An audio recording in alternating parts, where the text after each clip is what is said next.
I'm Sonia Victoria Werner, or Vikki for short, and I had the pleasure today of connecting with Matthew Gray on 50 Tastes of Grey, and we discussed many different philosophical musings, from identity to confessionals to what brings us joy and creative spark in the world, to how we got here and who we are, and led to some very interesting, jaw-dropping, cliffhanger moments.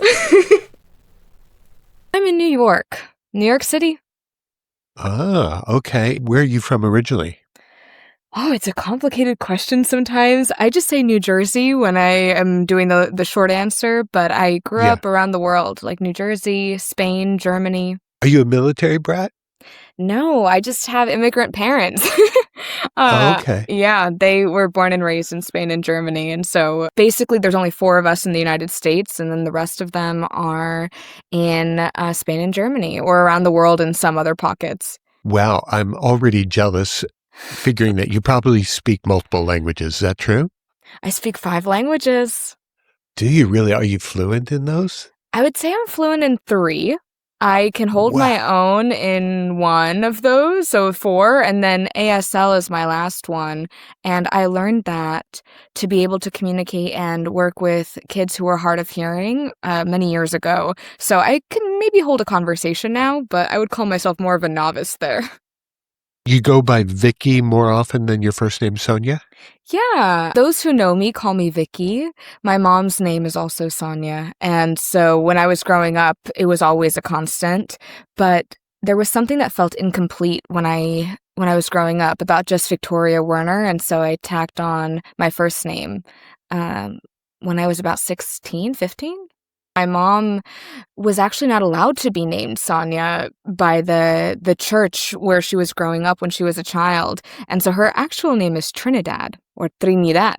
And she goes Wow. by Sonia, and my actual name is Sonia as a tribute, but I go by Vikki. So So no it's one's really like, using their real name here. oh no, that's a good way of summing it up. Vikki, if I flew you here to Hawaii tomorrow, what would be the first thing you'd want to do? That's a great question. I'm a big fan of the sun, and we're finally getting some of that here in New York. But I'd probably want to spend as much time outside in the sun as I could, like going to different beaches. I mean, the white sand beaches, and you have so many different color sands in Hawaii. Right. Right. And I think I'd love to explore that, be in the sun, just see new things that you don't get to see every day here in New York. I'm like constantly indoors because I work, I'm either on set or I am in our offices, our Lighthouse ladies' offices. And so I think I really relish when I can be out in the sun. Hmm. What kind of a day of chaos has it been for you so far? Has it been pretty mellow? Oh, Fridays, I like to say, are my chill days. And then today ended up Hmm. not being as chill as I thought it would be. But I mean, I woke up, I rescued a bunny from a magician many years ago. And that is like one of my little fun facts. But I feed him every morning, and then we spend some time together.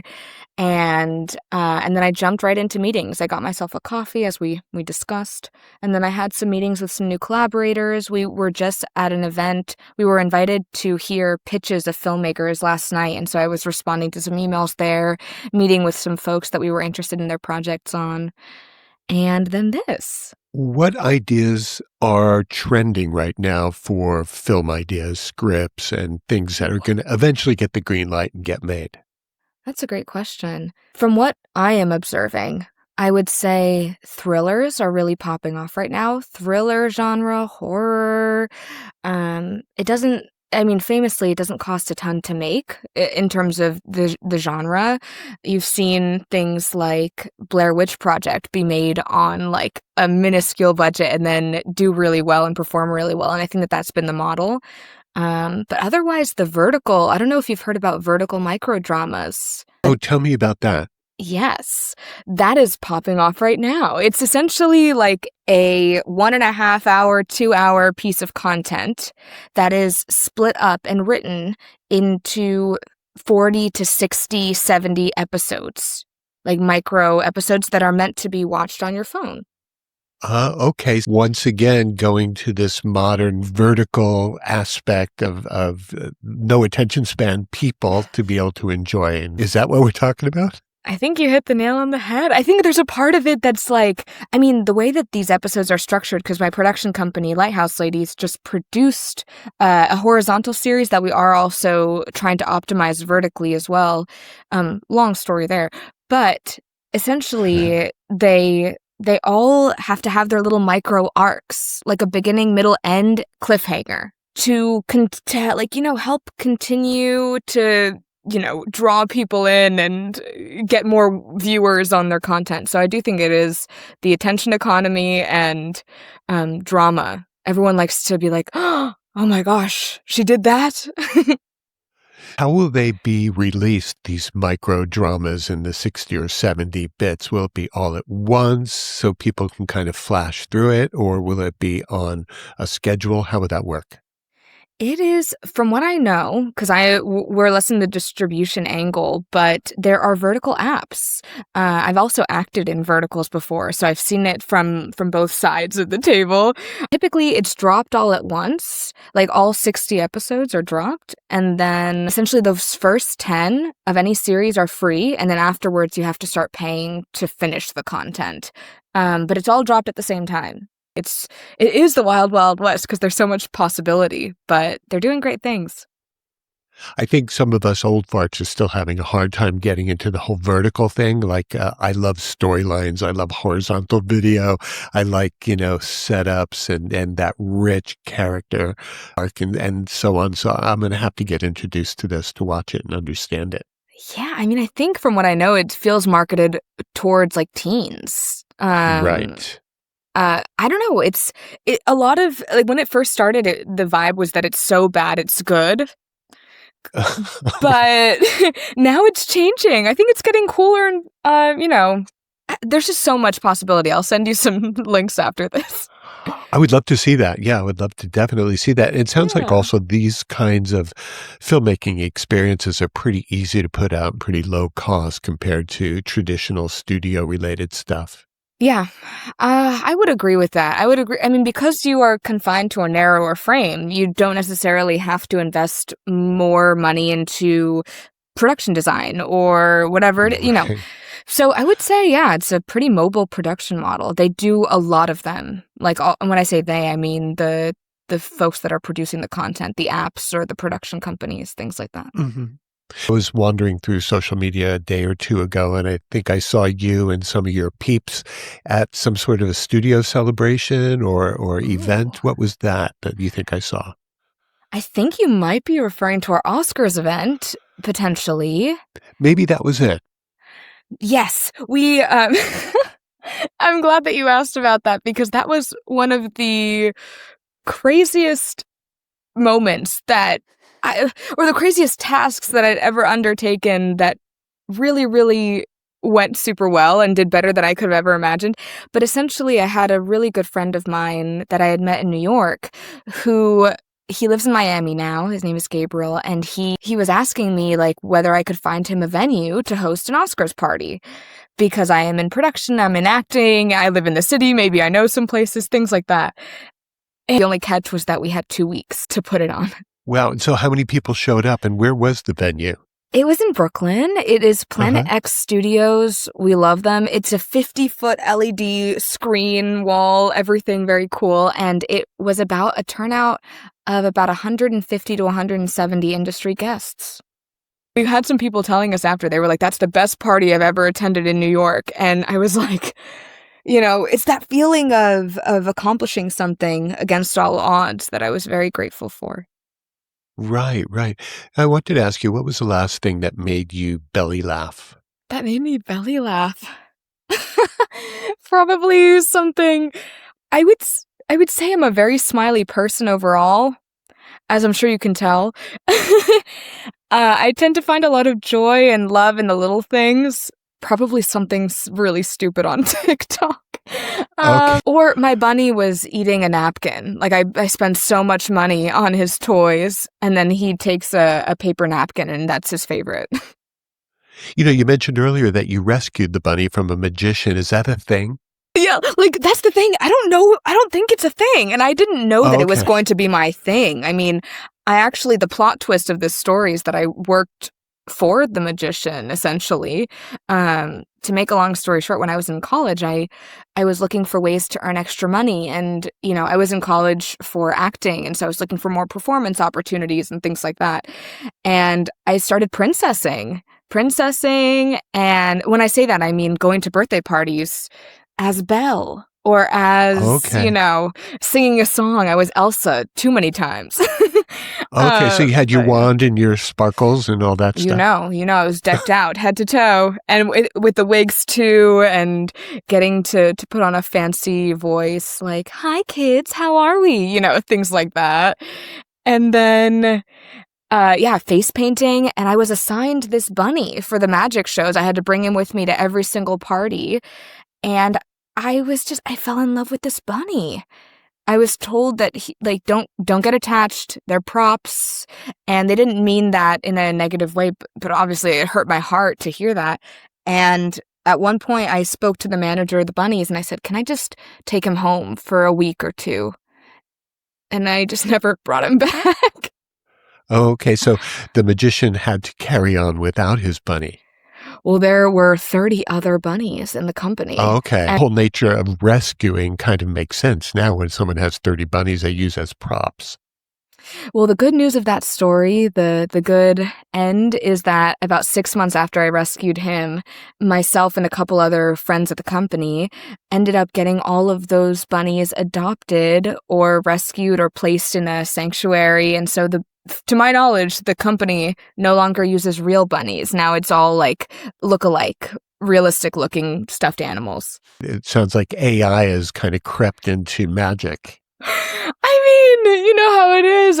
I'm just glad that we were able to give those bunnies a very happy life. And my friends, they called me Bunny Teresa for a while. So I was like, I feel like that's my good omen, my good thing in the world. Right. Give me the origin of the Lighthouse production or the name of your Yeah. company. I would love to. So we're called Lighthouse Ladies, and Lighthouse Ladies, besides loving alliteration, is two-parted. The lighthouse was the symbol of sailors being lost at sea, not knowing how to get back to shore, and the lighthouse is the thing that helps you find your way back. And it was really exciting to create a company with that ethos in the sense that film and TV and theater and everything sometimes feels so impersonal and impermanent because of this gig lifestyle that we're all in. Mhm. And so we try to make a community, to build a network of folks who we always bring back. We have a database that we blast all of our opportunities out to with over 2,000 artists. And we're all about not only the commercial success and the commercial viability and the business behind the industry, but also the people and the community. And so that's Lighthouse Ladies. How do you fit into the whole production aspect? Are you creating content and then selling it? How does the whole thing work as far as your actual business model? It's a great question because production companies are so unique, and I would say all of them function in their own unique ways, but we have three divisions: stories, services, and society. And the stories element is, of course, we produce things. We produce things that are pitched to us, like on Broadway, feature films, series, shorts, things like that are pitched to us or developed in-house. We essentially make the work happen. The services are when folks are just getting started on their projects and would like to make their work happen, but don't have the resources or the tools or the know-how on how to make a budget, for example. We help bring those dreams to life. And then the society element is like the Oscars party that I mentioned, bringing folks together in intentional ways. Sometimes we are hired to produce content for a company. Most of the time, we are working that out in-house or being pitched new IP, new work. What's the most Lighthouse Lady thing you've done this week? Oh, you know what? It's a good week to ask me that question because yesterday we were invited to an incredible colleague of mine's event, which was all about emerging filmmakers and pitching and getting your work out there, finding collaborators. And we were asked to sit, and when I say we, it was me and our services coordinator, Sandra.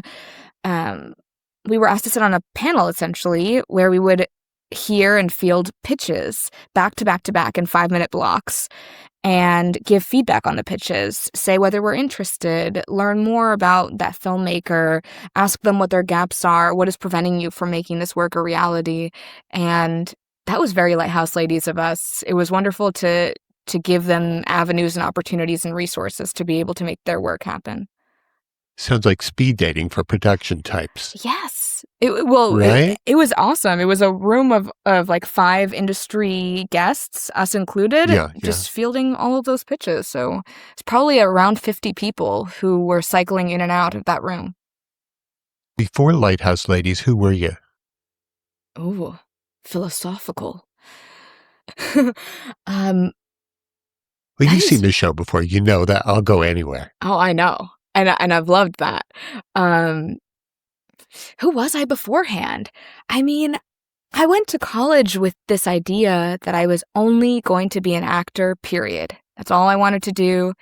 And I think a part of that was out of protest in a weird way. You know, when you're in the arts in general, you are no stranger to the question, well, what's your backup plan? What are you actually going to do? Or the starving artist image that I don't know where that came from, but I don't even think exists, in my opinion. But it's, long story short, I think everyone was telling me, well, what do you really want to do? And I was like, you know what? No. I'm going to only be an actress and just do that. And so I did theater for many years, and musical theater and dance and acting and auditioning. And I mean, I got my start in improv. I think I had mentioned to you when we first connected, like my parents, they said, this girl has too much energy. What do we do with her? And when I was Right. 7, they put me in an improv class, and that was my gateway into this. But then I went to college and I read a lot of philosophy, and I read a lot of James Baldwin.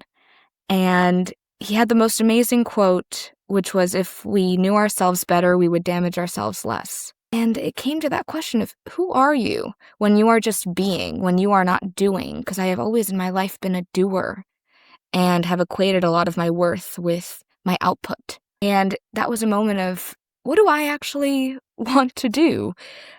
And I love to act. I've never lost that dream. I still do it now. I get to act on camera in our Lighthouse Ladies projects. Also, apart from Lighthouse Ladies, I've done TV work and commercial and a million different things to come. And I'm also on Netflix and have done voice acting in that regard. And so I have all of that. But I also have so much more, how do I say that?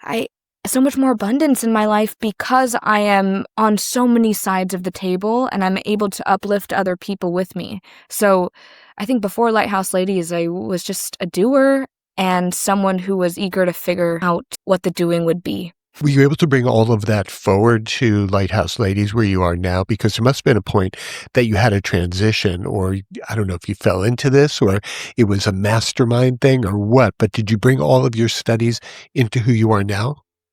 I feel like my studies tell a really good story as to who I am now, you know? Uh, A production company is so much more business than it is creative from the day to day. It was never my intention to start a production company. It was never my intention I didn't go to college looking to start Lighthouse Ladies in the next big creative ecosystem, which is what we're aiming to be. But I went to college to get the most out of my education. mhm. And myself and my 3 other collaborator friends, we created a film from the ground up, and all 4 of us did every single production role. There was no one else on set, just us 4 and a camera and a microphone. And that was the beginning of figuring out, oh, we can actually make work that we love making with the people that we love working with in empathetic and new and different cool ways. And that film that we made ended up getting into a bunch of festivals and was this proof of concept that there was something more here. You know, when you surround yourself with a lot of creatives, as you've done, there's a point where you realize there's a huge divide between the creative self, or folks, and the business side. And that's a valley that's very, very hard to kind of bridge. At what point did you have to say, "Wow, I don't know much about business because I'm a creative. How do I get over to that other side?" That's one of the big things for a lot of artistic folks. So was there a point in time where you just said, "We gotta bring in some business minds into this?" That is a great question as well. It's almost like you have a podcast or something. Where did that come What? from? No, I love the question though, but because it is, I think everyone in the arts knows that it's helpful to have a business brain or some business skills. I need to become the person that knows how to run this from beginning to end. And so you feel you're pretty competent now. You understand what spreadsheets do and all of that other stuff that is related to the business side of the world. And I love the business side of the world. It's what makes the Oh, good. creative possible. It's Yeah, it's knowing how to hold my own in a conversation with investors or financiers. I think knowledge is power and metrics are power because they convince other people of your impact. You can't have one without the other. And so I think it's been a real goal of mine not to be everything for everyone, but to continue to grow as a founder, as an mhm, entrepreneur. And whenever I don't know something, I'm not ashamed to go and find someone who does. right. What part of your body does your creativity live in? Where do you feel it? That's so interesting. I think my heart. I know my heart. I feel things very deeply, and I believe that everything is love. Without going too woo-woo and spiritual on that regard, I think I approach everything, all the human beings in my life and the opportunities with just so much love, and you don't often see that in leadership. Love not in a romantic sense, but in a sense of gratitude, appreciation, and meaningfulness, like Sure. something that has meaning. I would say that. My business persona probably comes from lower in the gut, but the art and the creativity comes from the brain and the heart and the meld between the two. You know, we live in such a wild society now. The culture is just so strange. Everything that people do nowadays, they want to capture with the supercomputer at the end of their arm. Everyone is always on their phones at dinner, at events. It's like Mm. they're allowing their phone to absorb their life. They're not absorbing the life through their own eyes. Mm. And so this leads to my next question for you. What's the most creative thing that you've done recently that wasn't aimed at creating content? Mm. This past week, I had an audition. It was a really exciting, wonderful audition because it allowed me to improvise.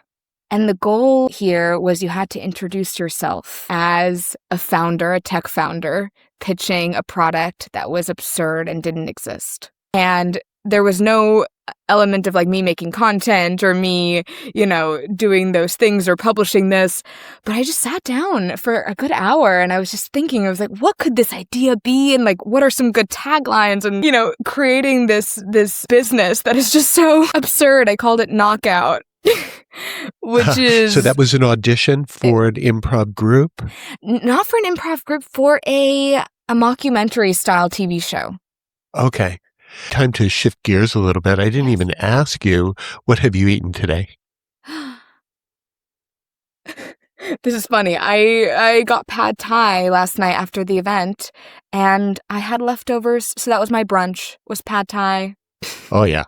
That sounds good. I had a nice vanilla latte, and I got some for my doorman as well. We like to share a nice little coffee, and now I have my water. Are you much of a cook? And if so, what will you be cooking next? Yeah, my mom always said food is love. Everything is love in my cultures. I would say when I have time, I love to cook. And what am I cooking next? I Notice how I didn't say what's for dinner tonight because you probably are going to take out, right? I mean, I still have they had a 2-for-1 deal for this pad thai, so I have so much pad thai. But what am I gonna cook next? This might be a little out there, but I'm a big fan of tofu when prepared properly.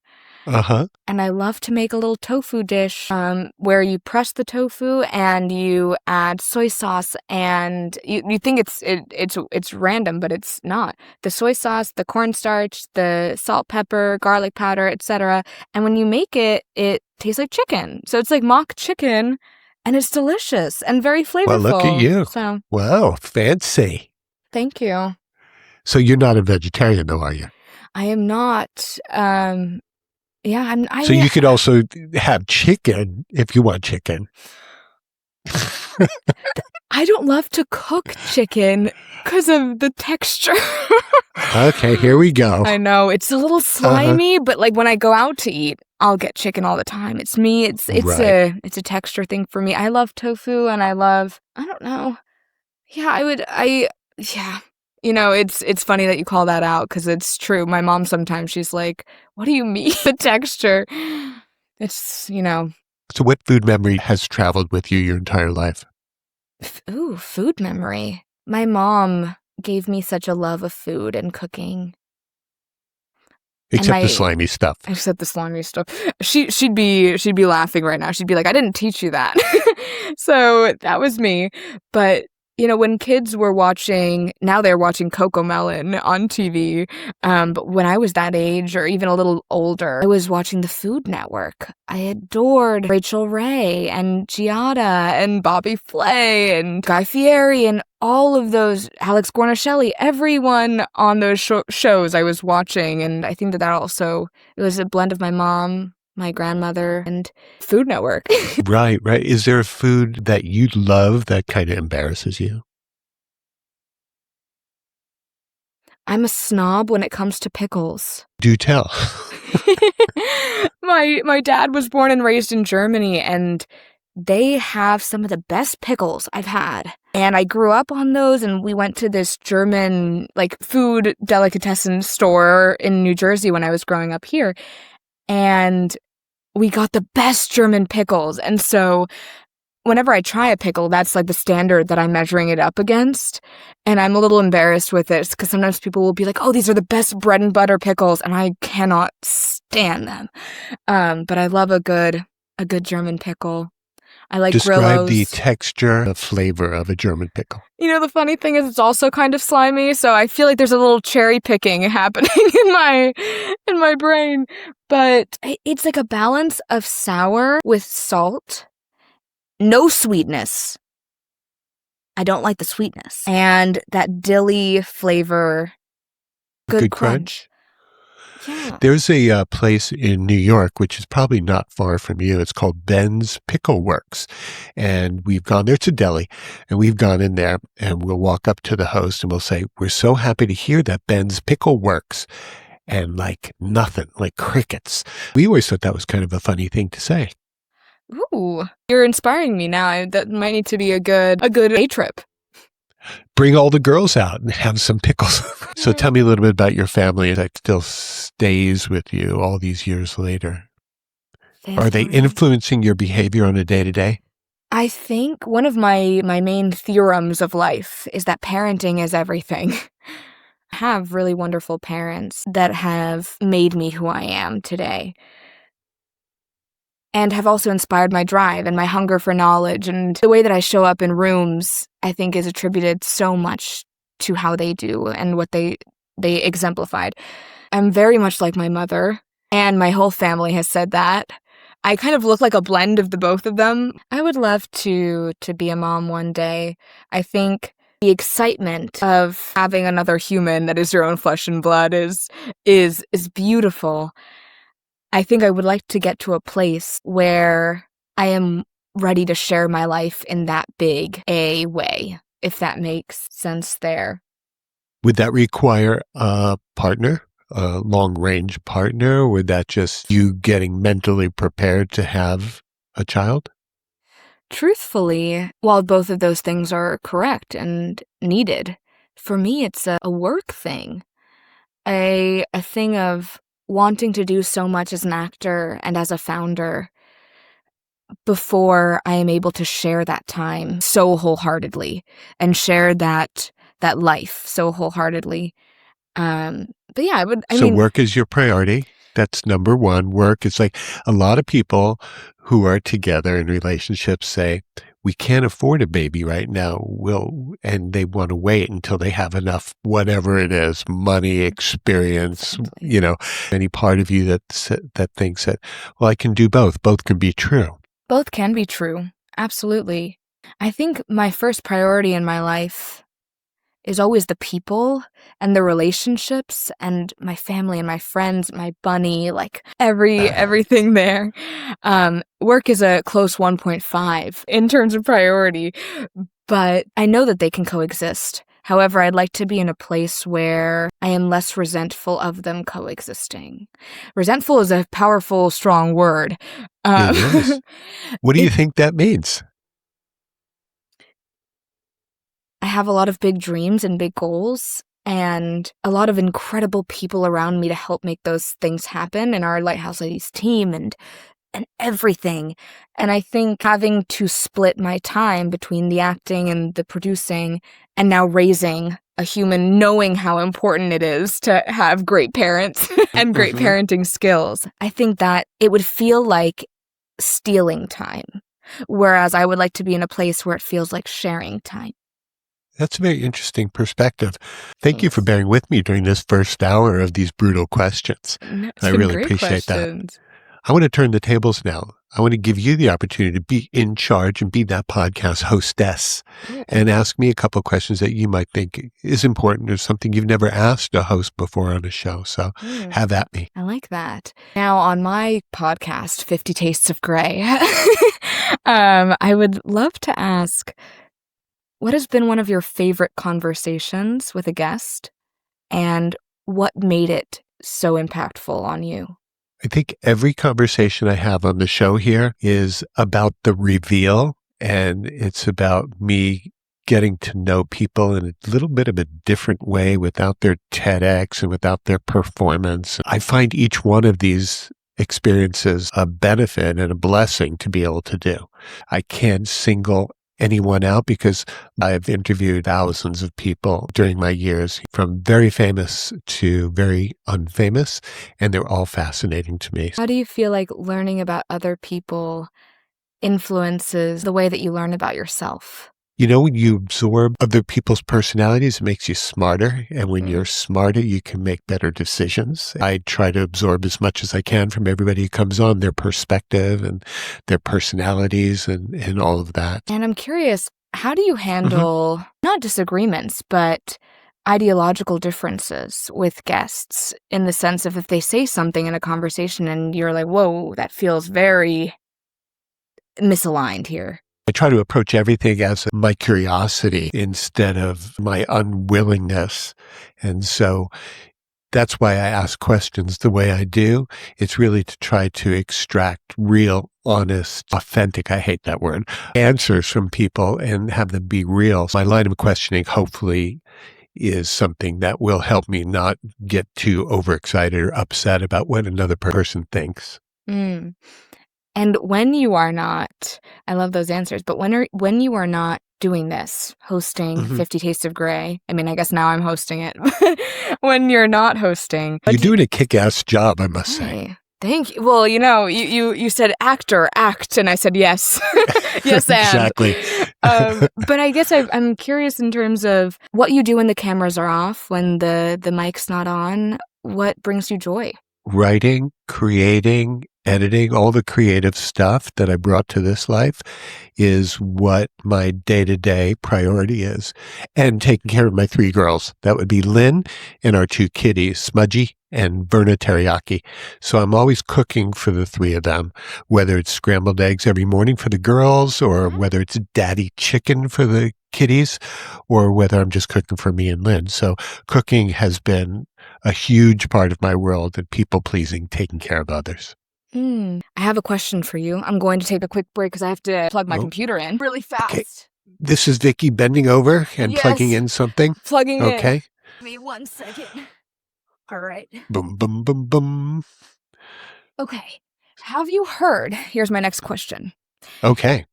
Have you heard of love languages? Yes. What would you say yours is versus Lynn's? I like the kinetic touch, love energy, as far as my receiving Matthew.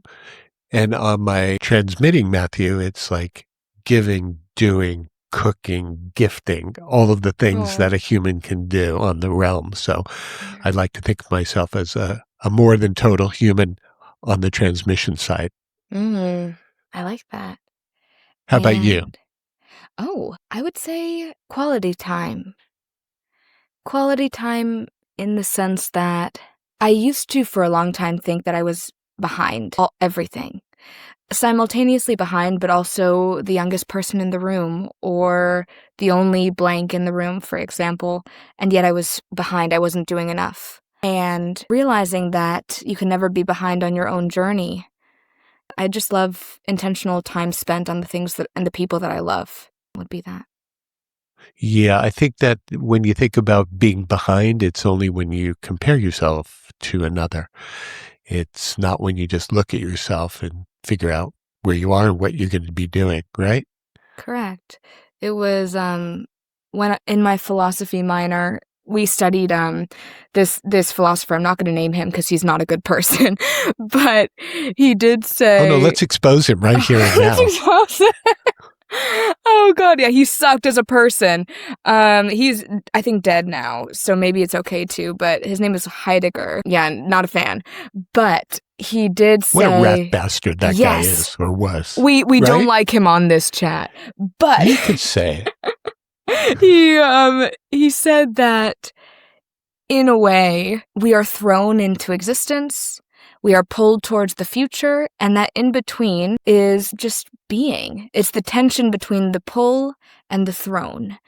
And in that way, we are time. We are the tension.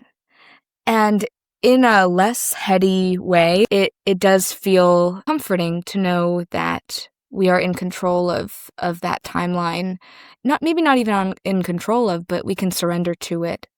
And that has been helpful. But I digress. I was speaking about philosophy, which leads me to my final question for you, which is you love to write, you love to create. And something I like to ask the filmmakers that we work with is with an unlimited budget and unlimited resources, what would you create today?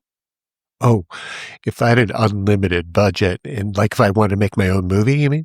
Yeah, or whatever like brings you joy. You mentioned like you like to screenwrite or you like to create things. It can be anything. It can be a movie, it can be a script. Would want to make Alibaba's Last Supper into the Mm. movie that it deserves to be. And it's about a radio guy who meets up with a very worldly, sexy female chef and travels throughout Morocco and gets into smuggling. I'll leave it at that for now, but that would be it, That's exciting. making that movie. And the screenplay is 30 years old, so it's time. Vikki, it's time. It's time. I mean, hey, when you have it ready, I'll have my inbox open. Okay, now we're going to do confession time. It's a new little ritual I want to start here, and I thought you'd be a good person to be my guinea pig. It's called the confessional, and the rule is very, very simple. I'll go first, so I don't have to put you on the spot, but you'll kind of get the temperature. So over the years, I found that many, many times I feel attracted to really femme lesbians. And I think that part of it is this contradiction, the fact that the ability to be drawn out by someone who has absolutely no interest in men, and yet it's kind of a curiosity. I don't know what it is. It's oddly compelling when I think about it. I don't know what that says about me, but it's true. And if you want to discuss it or if you want to pipe in with some comments or thoughts about my confession, please. My thinking is inaccessibility. The impossibility of a union can sometimes be very alluring. I mean, when we think of a crush and like having a crush, a part of that is that like, oh, I can't reach him or I can't tell him that I like him or her, whatever it is. I don't know. That's my main thought. Okay, very good. Now it's your turn.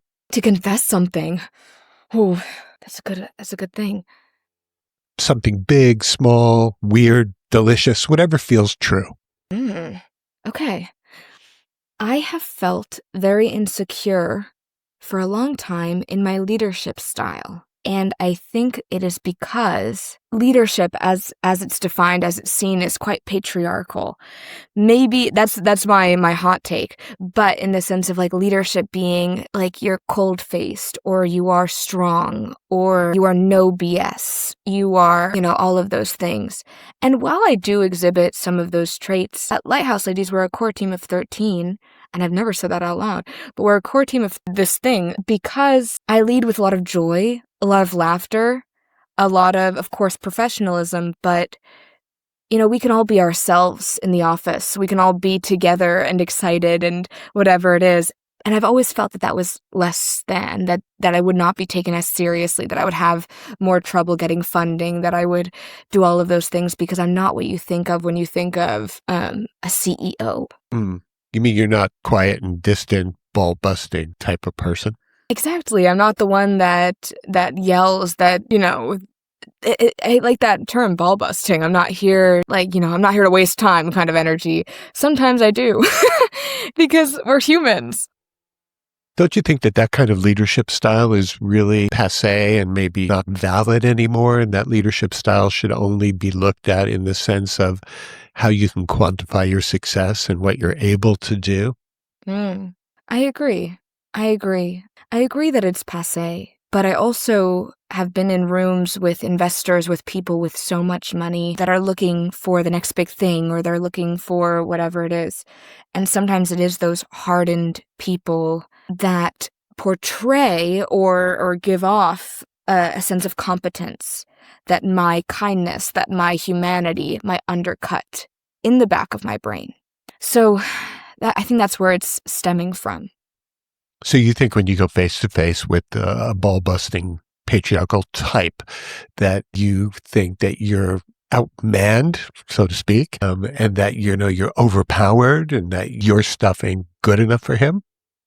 It's that I typically change who I am in those conversations in order to be more palatable and acceptable. I probably smile less. I probably lead with metrics and numbers. I probably am less expressive. So that going against type, it's like you're not being completely yourself, which is the adorable, smart, creative person. And so if you change yourself, you're not going to get very far with those types, will you? Exactly. But it's that weird also. My parents also, my dad still, but used to work in corporate for many, many years. And my mom always reminded me, don't come across too silly. Don't come across too because sometimes those portrayals indicate, oh, this person doesn't know what to do with money. She's just a girl. Yeah, she's just a girl. And, that's, I think, what I'm so fearful of, and try to hammer in, it's that insecurity in the back of your mind. Don't be as vibrant. Don't be as big. Don't be as smiley, Right. Thank you for that great confession. You know that none of that is true, your response to sitting across from a person like that. Yes, I appreciate that. It's just those little voices, especially because I never set out to be a founder. It happened. Thank you. That was very good. Thank Now you. We're going to go to another segment. It's called the impromptu promo, because how long have we known each other now?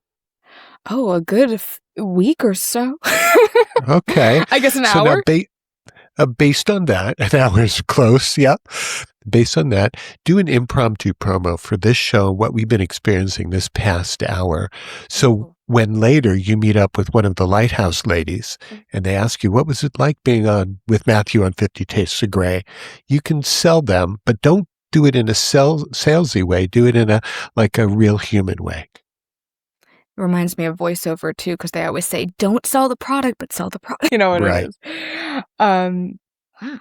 So what I'd say to them, I'm Sonia Victoria Werner, or Vikki for short, and I had the pleasure today of connecting with Matthew Gray on 50 Tastes of Grey, and we discussed many different philosophical musings, from identity to confessionals to what brings us joy and creative spark in the world, to how we got here and who we are. And led to some very interesting, jaw-dropping, cliffhanger moments. Very good. Thank you so much. What do you want people to come away with after experiencing and delighting in your appearance here today? That's a great question. I would say when I was younger, I thought it was valiant to do everything by yourself. To always, always be self-sufficient, self-reliant, never ask for anything. You are the one to do it all. And what I would hope that folks get out of this conversation and listening to this is that collaborating, connecting, conversing with different minds, and realizing what your gaps are, what your strengths are, and who can fill them and make your life more whole is one of the most beautiful things that we get to experience. I'm very grateful for conversations like this and the opportunities that we've had at Lighthouse Ladies, or as an actor, getting to do all the cool things that I've done. And so much of that would be impossible without these conversations and without these collaborations. Tell everyone where they can get a hold of you if they want to visit with you or see what you're up to. Yeah, if we want to taste some pickles together, let's make it happen. I would go for that right away. I mean, hey, it's a good sell. They can connect with me on Instagram. It's my full name, Sonia Victoria Werner, or at Lighthouse Ladies Co. on Instagram, TikTok, everything where you find us. I'm trying to think what else. Lighthouse-ladies.com. We have a free artist database where anyone can join. This is how we keep people in mind for a million different opportunities that come our way. And could boys join? Oh, that's a great a great clarification. We are Lighthouse Ladies because we're female founders, but we work with everyone. So please, if you are a man, a woman, anything in between and more, please join our database. We absolutely welcome and champion all genders. Oh, good. I'm going to be signing up right after we hang up here. Good. Phenomenal. It's on our website. I hope you had a good time today. I really, really did. And right back at you. Thank you for having me on and for a great conversation. Would you please say aloha to everybody? Aloha. Great. Thanks.